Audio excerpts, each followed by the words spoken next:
Good morning, everybody. We'll get started here in about 2 minutes, a little less than.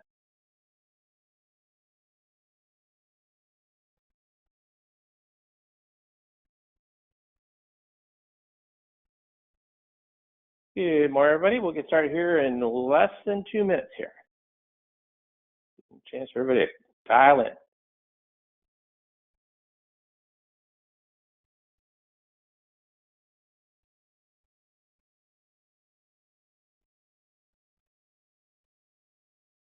Good morning, everybody. We'll get started here in just a little bit less than, looks like almost a little more than a minute here. We'll get started.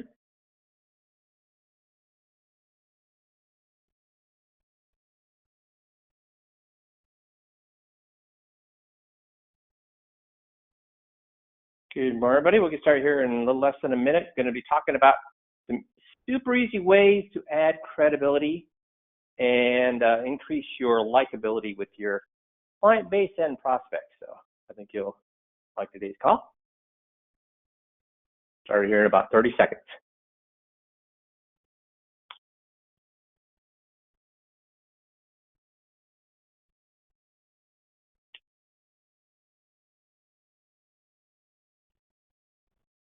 Good morning, everybody. We'll get started here in a few seconds.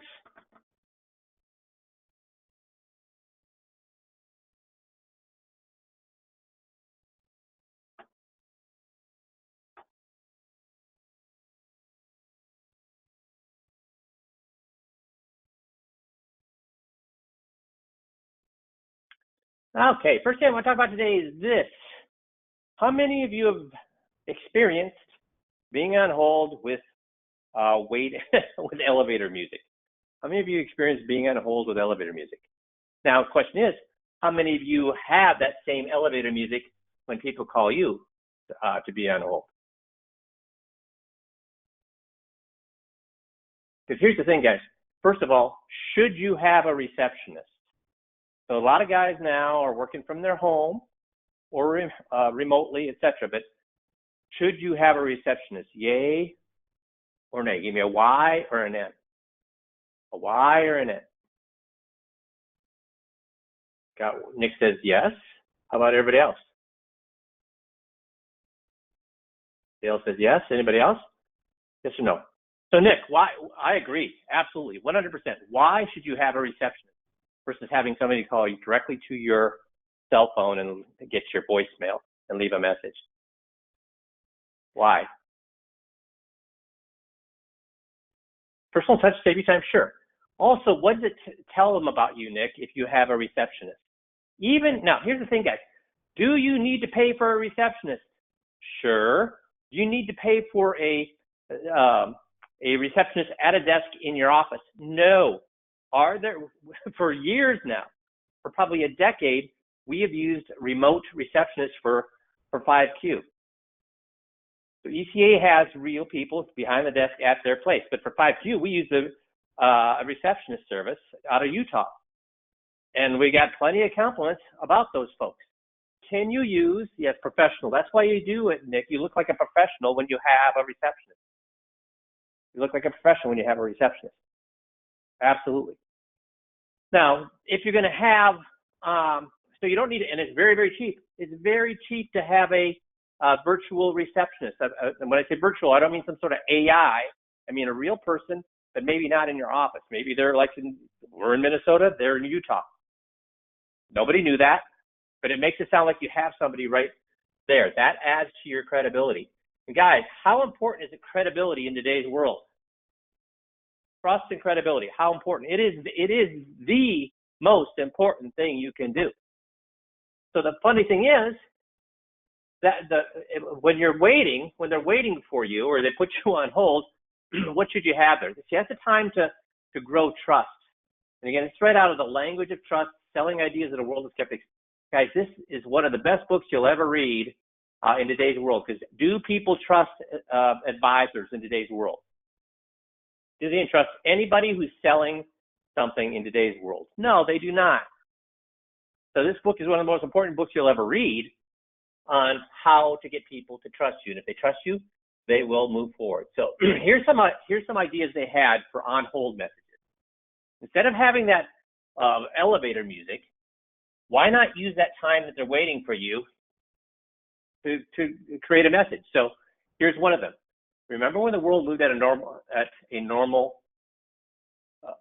remember when the world moved at a normal consultant's, what? I don't even understand what that is.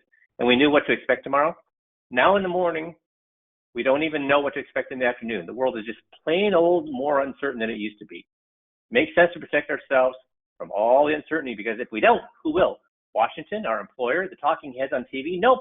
Stockbrokers take care of themselves. That's why Mike at Caslick & Clark, we pride ourselves at working side by side with our clients, crafting things like ways to create personal pension plans, paying you an income for the rest of your life, techniques to protect your hard-earned savings from loss while getting you a fair rate of return, helping clients with all those things that give them peace of mind. We find that our clients have peace of mind, so do we. So that's one way you could do it. So all these different messages that you could do. Today, this business is much different than it used to be. In the old days, we were stockbrokers. We were paid to generate transactions. Today, we are consultants and we give counsel to our clients. Our relationship is one of partnership. It used to be, it is one based on trust. What that role allows us to do is to be on the same side of the table as you. Education is a responsibility. We want to be totally informed on the decisions you make, because it helps us make better decisions all the time. So these are things that you could put on your on hold. And these scripts are actually on our website under the toolbox, organizing your office floor. You can get it right here, or download the scripts in the handouts materials section of the webinar. So, and we can actually get that in there later, but it's easier just to learn to navigate our website, to go to members.5q.com, entry, and then office flow, and that's right under the toolbox. These are things that you should have, and you can see right down here, on hold script. The other thing I want to talk about today is, we're in the middle of a market downturn, but you think we're at the bottom right now? Or how many are the warning signals on our dashboard about the market right now? Have they all cleared now that we've had a 10% drop in the market? Are all of these warning signals cleared, or are more of them popping up and flashing at this point? More M or L less?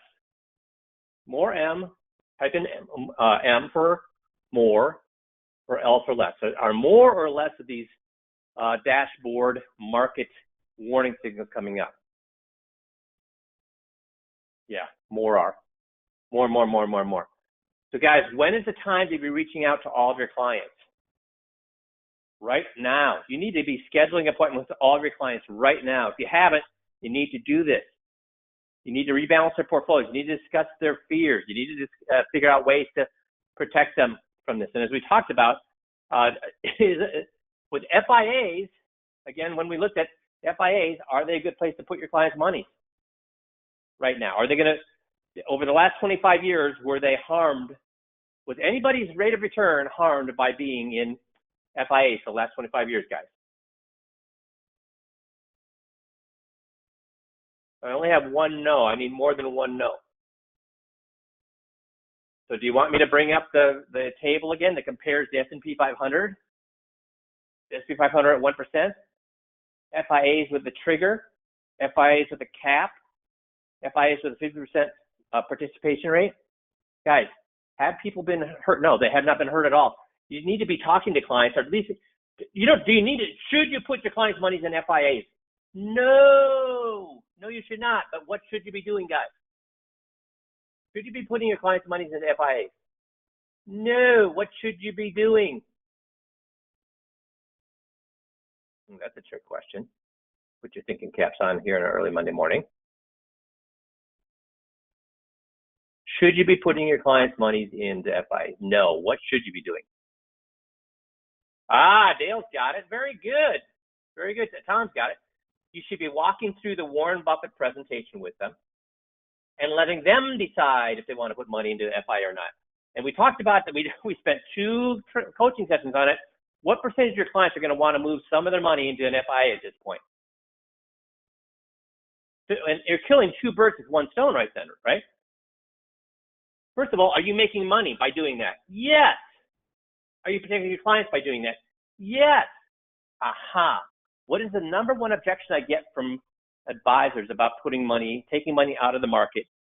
What is the number one objection I get from advisors, not from clients, because they all want to do this, but from advisors, why they don't want to put their clients' monies into FIAs? What is the number one objection? Moving money from their money manager into FIAs. What's the number one objection I get? Well, I hope, Mark says liquidity. I hope it's not liquidity, because if it's liquidity, what's the problem with an advisor telling me that liquidity is a problem for their clients moving out of money market or money manager? There's a huge problem with an advisor telling me that I can't move my client's monies out of a money manager into an FIA because of liquidity problems. What's the problem with that?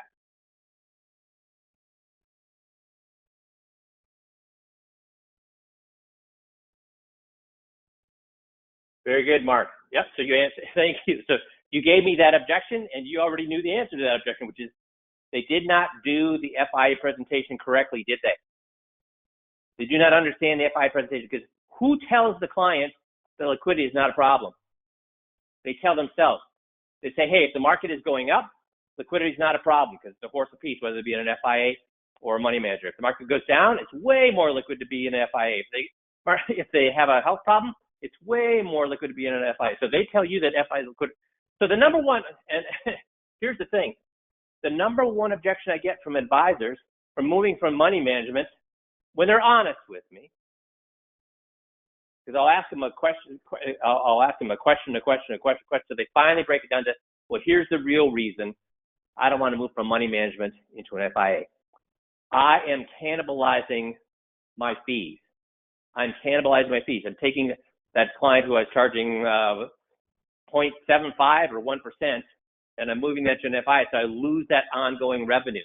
Guys, are you cannibalizing your business if you move it from, well, Dean, you're right. Dean said because they want to move it all. You're exactly right, Dean. That is a big problem when we do the FI presentation, they want to move it all. But with advisors who just dig in their heels and do not want to move the money, when I finally get them to tell me why they don't want to, they say they're cannibalizing their business. Why are you not cannibalizing your business if you move it to an FIA? Well, first of all, if you're not presenting an FIA, could they be talking to somebody else who's presenting an FIA? You might lose all that business, especially with the things that are happening right now and going forward. Number two, if you've moved it out of money management and you are paid a commission, which means that you're being paid up front. How many of you would rather be paid for 4, 5, 6, 7 years up front? And no matter whether you're fired, no matter whether the company downsizes or whatever, you still get to keep that money. Or would you rather just get paid yearly or weekly? Everybody would rather be paid up front. Everybody wants to. How do people choose to take their lottery win? You're being paid up front. Now, when the FIA matures, could you put it back into money management at that point? Absolutely you could. So guys, please, things are not, the market loves stability. Obviously, we're not going to have anything stable anytime soon with everything that's going on. Sit down with your clients. Don't put them in FIAs, but at least present the FIA to them. Make sense? Okay, now, 13 ideas to boost your business. And what I mean by that is to add credibility to your business. And these are simple and easy things to do here. So here's a picture of a pen. This is a big leap, but we'll see if anybody knows.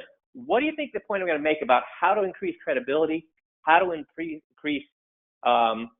your believability with a pen?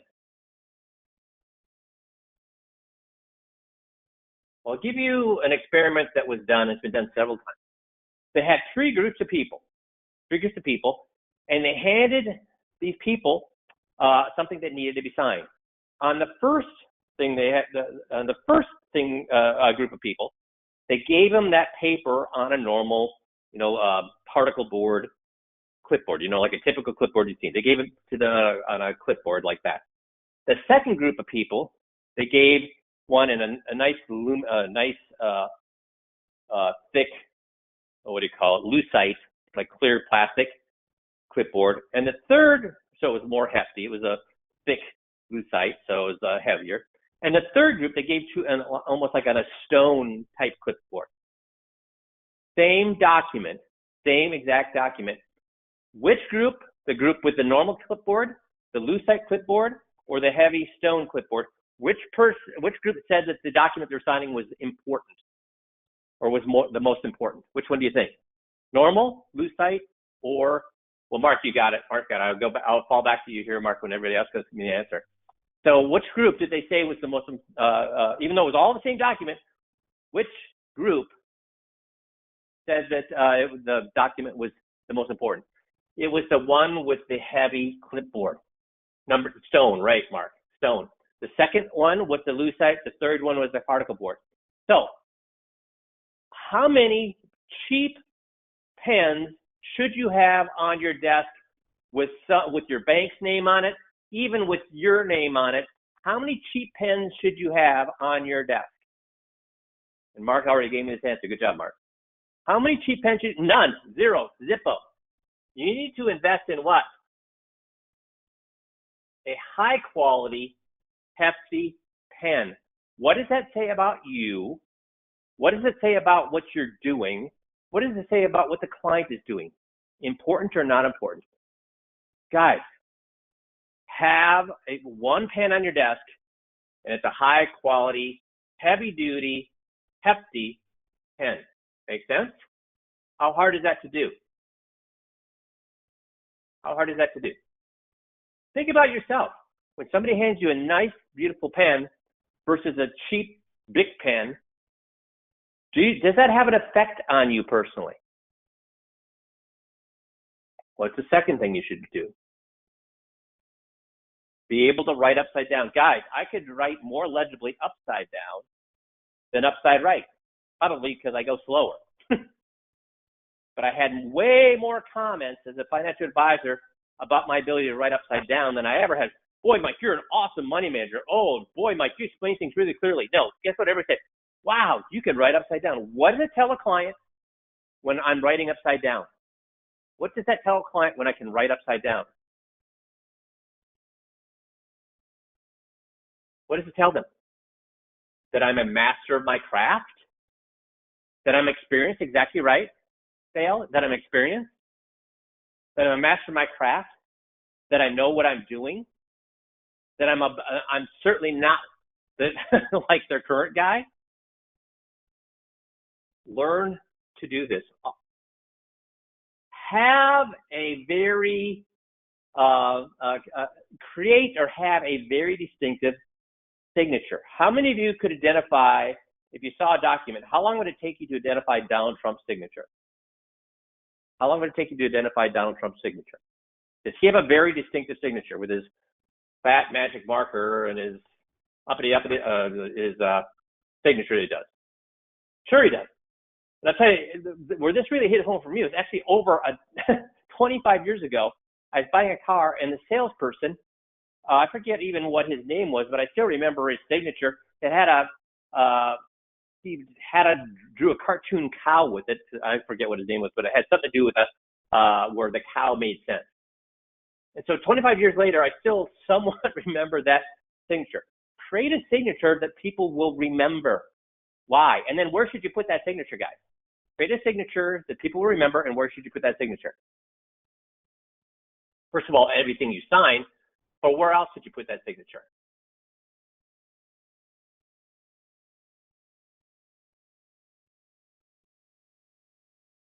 Can you create a picture and put that on? That's right, Tom, on your email. So every email you have, people are like, "Whoa, that's interesting." They'll remember you. These are little things they remembered.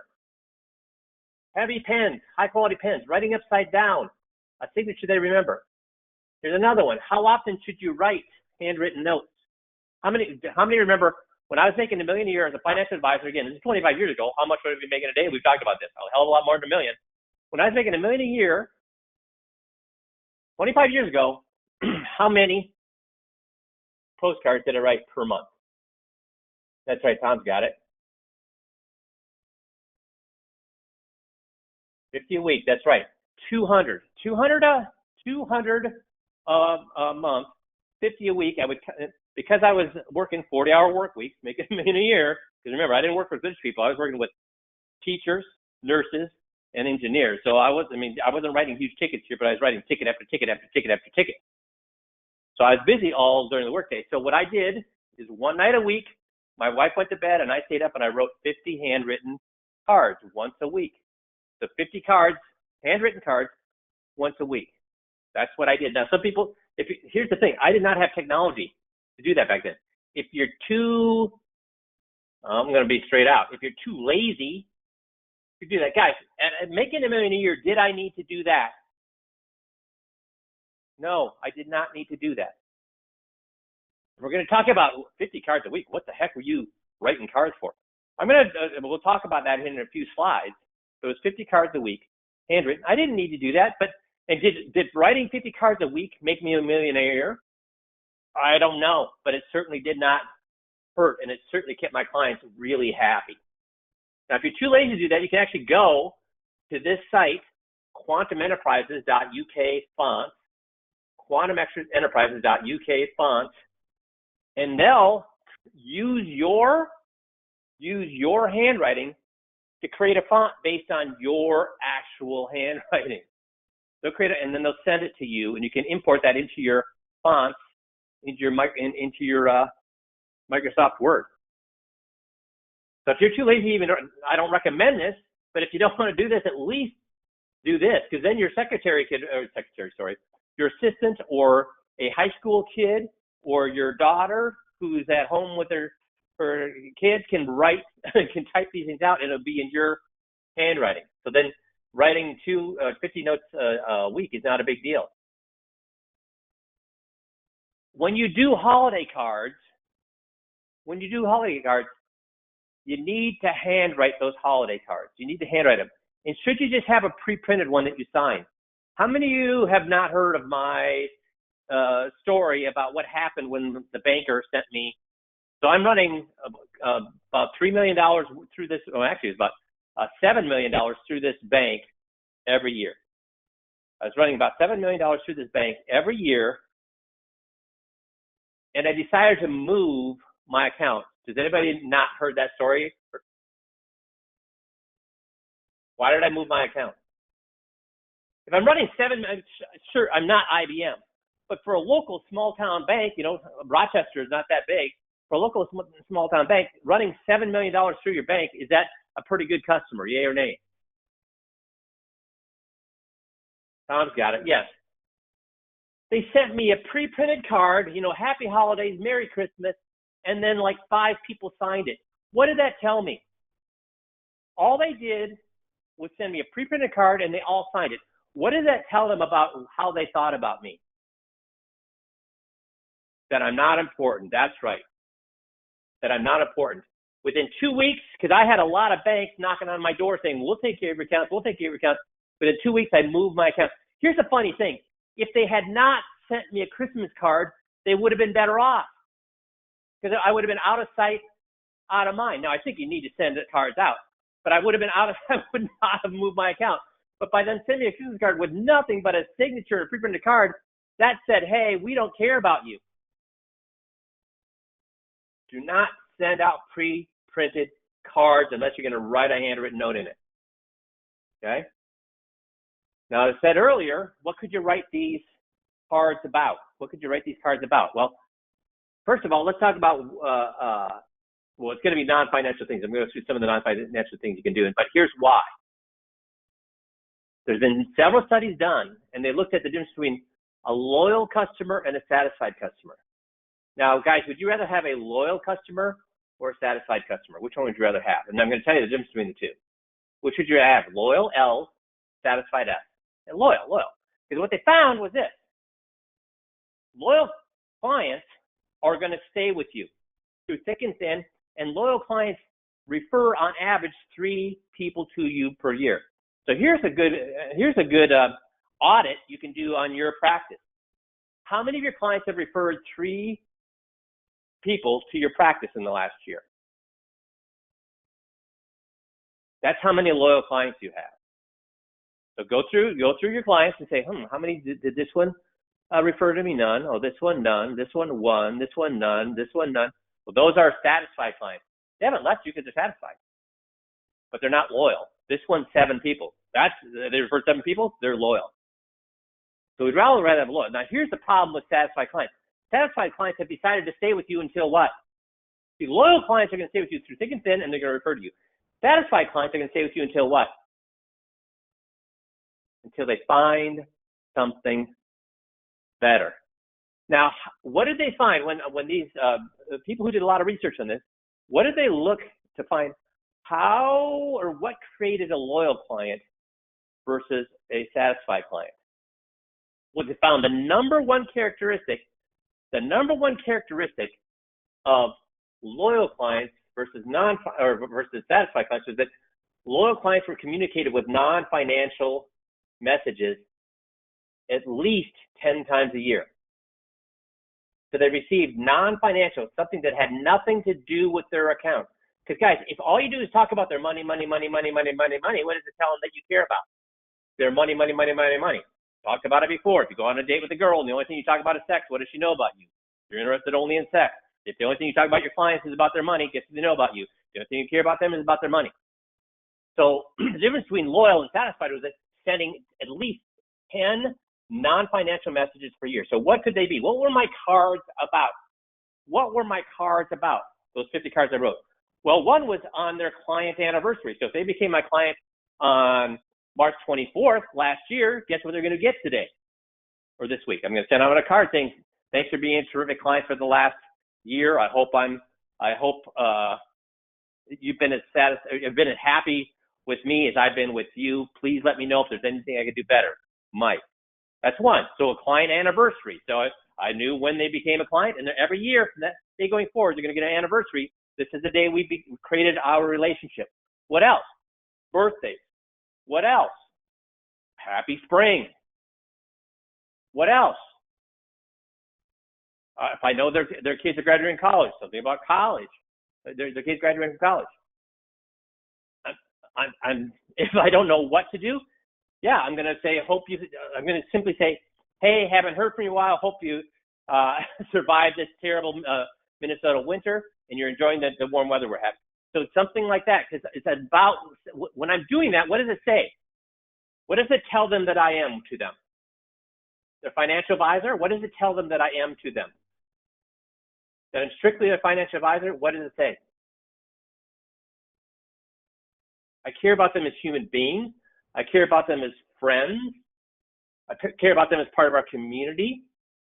And how hard is it to break up with a friend as your advisor versus your financial advisor? How hard is it to break up with your friend as an advisor versus a financial advisor? Much harder. Yes.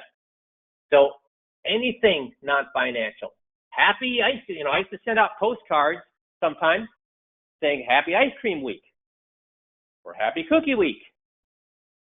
Happy Wear Your Green Hat on Your Head Week. I don't care what it is, just something that's saying I'm thinking about you and it has nothing to do with your money. Make sense? That's what my 50 cards were about.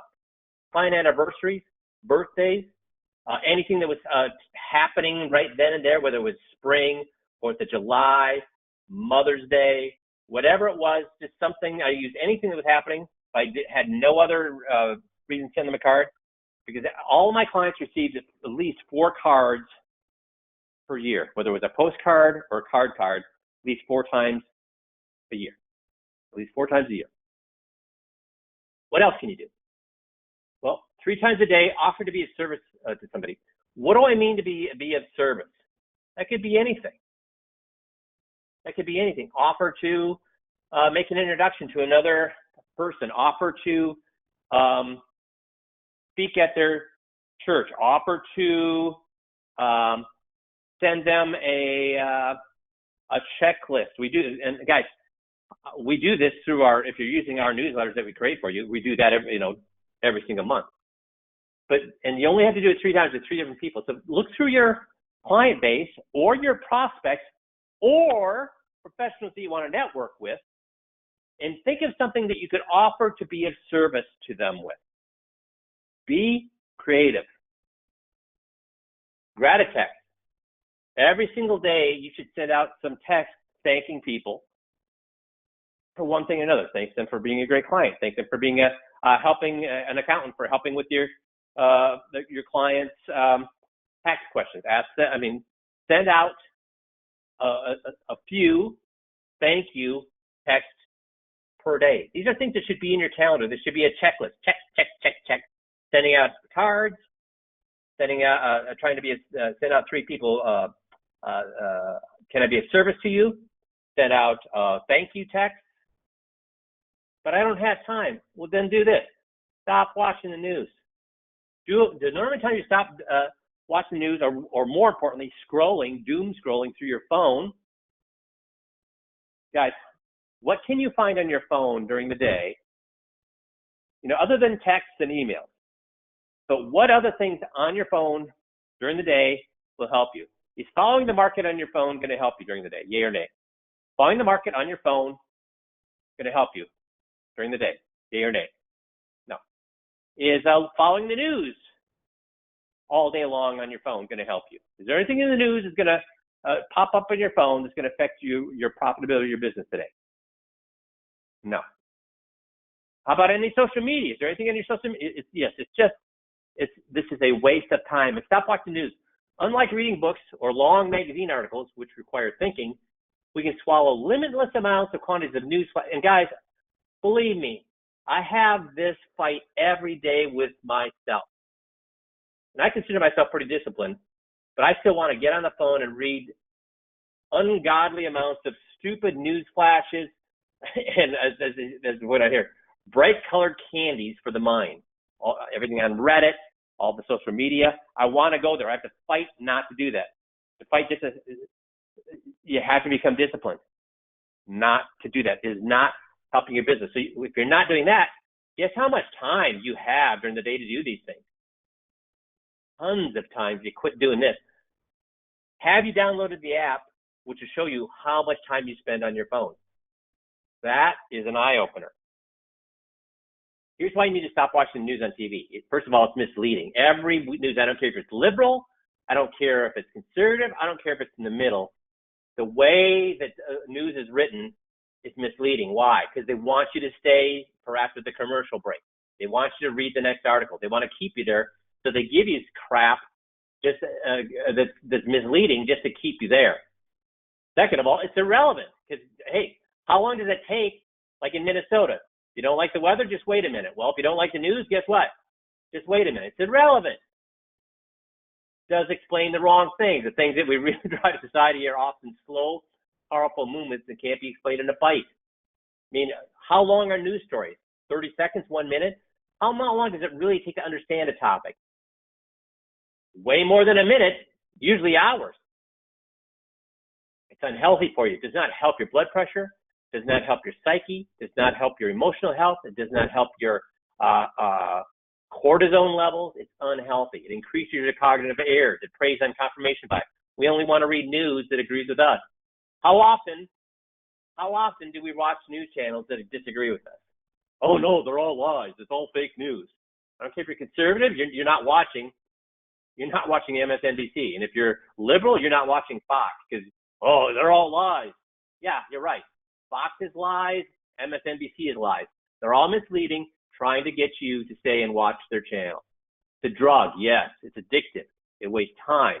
It makes us passive. It kills creativity. Guys, this is how you figure out other ways to make money, doing these things. Because as you're doing these things, you think, wait a minute, that's a good idea. I wonder if I should do that. Quit watching the news. Here's some more ideas. Get your teeth whitened. Get your teeth whitened. Guys, what percentage of people in the news, what percentage of actors have unbelievably bright white teeth? So much so that if you see an actor without bright teeth, what's the first thing you think about? What's wrong with their teeth? Why do people want, why do these people spend so much money brightening their teeth? Why? Because it works. People love people that smile, and when you smile, you should have bright white teeth. Also, grooming. Get a decent haircut. If you're wearing facial hair, make sure it's groomed. Make sure your white shirt is white. Make sure your shoes are shined. People make judgments about the way you dress, the way you look, the way you comb your hair. Ask somebody you trust to critique you on this. I'm sorry. Life is not fair. I personally am not. I am short. I am not very attractive. So guess how much I had to make sure being short and not very attractive, because tall people are trusted more than short people. They get further ahead. Good-looking people are trusted and get further ahead than not good-looking people. So if you're short and not good-looking, guess what you have to spend extra time on? You would never have found me, never have found me where I wasn't groomed and dressed to the T's. And when I say dressed to the T's, that doesn't mean you have to wear an expensive suit. I wore my uniform as an advisor was a white shirt, a silver tie, and dark gray pants. And I had, in my closet, I had 7 or 8 pairs of dark gray pants. I had probably 10 white shirts, and I had probably 10 silver ties. So I didn't have to make any decision when I went to I was always the same. But I spent good money on those shirts, made sure they fit right. I spent good money on those ties. I made sure my pants fit right. I made sure my shoes were always shined. So I didn't spend a ton of money on my uniform, but I always looked at the top of my game. You have to do this, guys. That adds to credibility. Also, eye contact. We did we used to have advanced sales trainings where we had people come back for advanced sales training where we would actually go in depth on and critique you on your script with clients. We would film you. We'd critique those films. And here's what we found. Guess how all of these guys that came back graded themselves on eye contact. They all said what? That they were awesome at eye contact. But when we videotaped them or when we filmed them, guess what percentage of guys were awesome at eye contact? What do you think? These are some of my top performers. Some of these guys are making $1 million a year. How many of them were as good at eye contact as they thought they were? What percentage do you think? None. Zero. Zippo. And they wouldn't believe it until we showed them on the film. That's why we filmed them, because otherwise they didn't believe it. So you have to be good. And I've had guys now practice it. And they said it's amazing. Just 1 week practicing eye contact in their daily lives. And I had guys call or email and say, holy crap, Mike, I never realized this one tip you gave me about eye contact has changed my life. At the dry cleaner, I had direct eye contact I see the same gal every single time. But this week I concentrated on eye contact. It was the nicest she's ever been to me. The waitress, the person at the gas station. It's amazing when you give people eye contact, what are you telling them? I am present with you now. I am listening to you now. You matter to me now. What you say is important to me. Eye contact is an unbelievably powerful skill you need to be developed, and it puts you in the zone. The other thing I talk about being in the zone is, guys, if I'm a football player, let's say I'm a defensive lineman, and I have 5 daughters and a wife at home. So 5 daughters and a wife at home. If on game day, so there's a lot of what? Testosterone or estrogen in that household. So if on game day, I just show up to the park, walk onto the field 5 minutes before the game starts, and that's my prep, what's going to happen to me?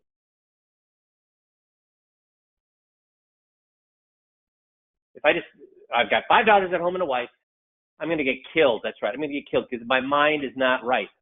So what I have to do is what? They have all the football players do this. Is what? Even before the Super Bowl, they actually make make it a point where by Wednesday these players cannot see their families, because what are they supposed to be doing?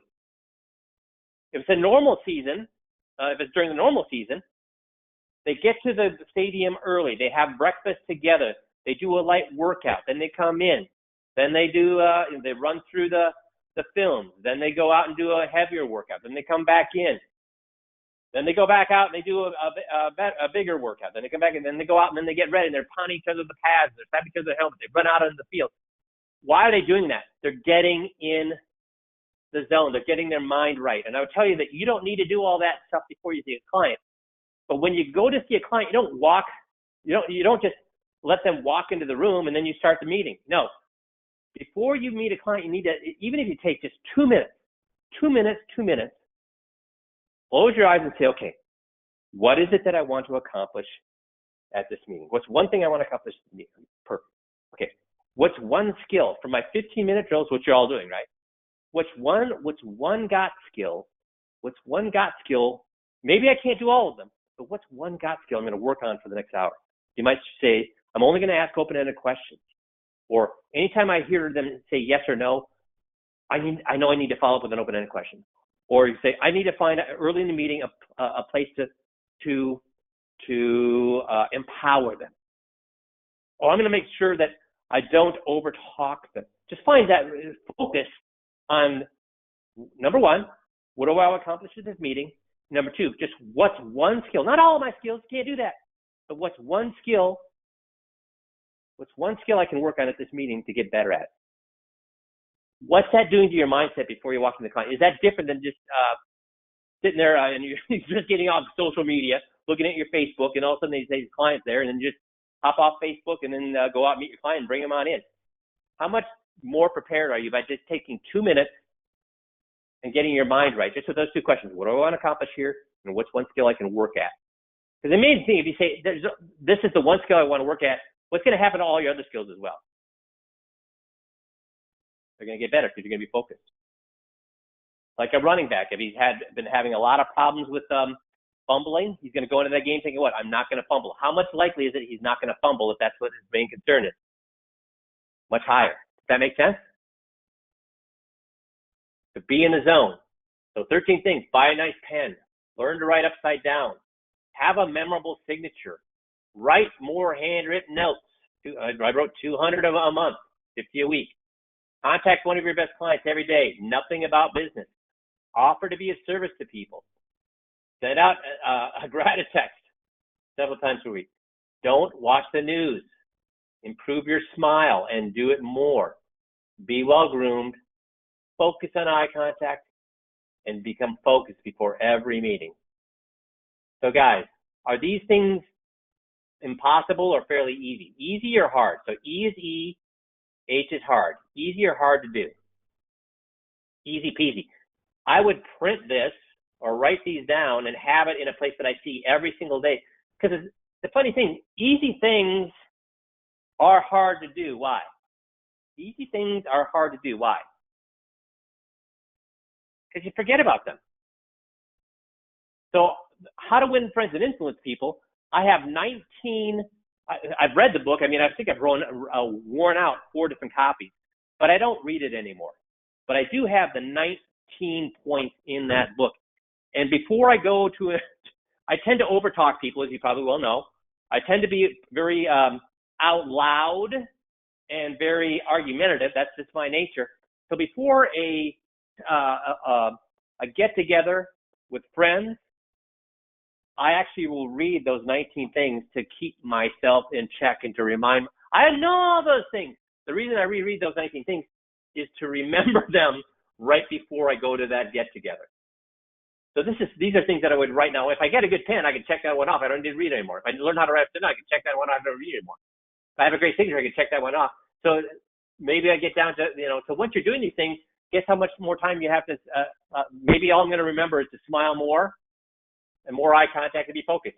After I've done all these things and get into the habit of doing them, well, then maybe I only have to remind myself of 2 or 3 things on a weekly basis.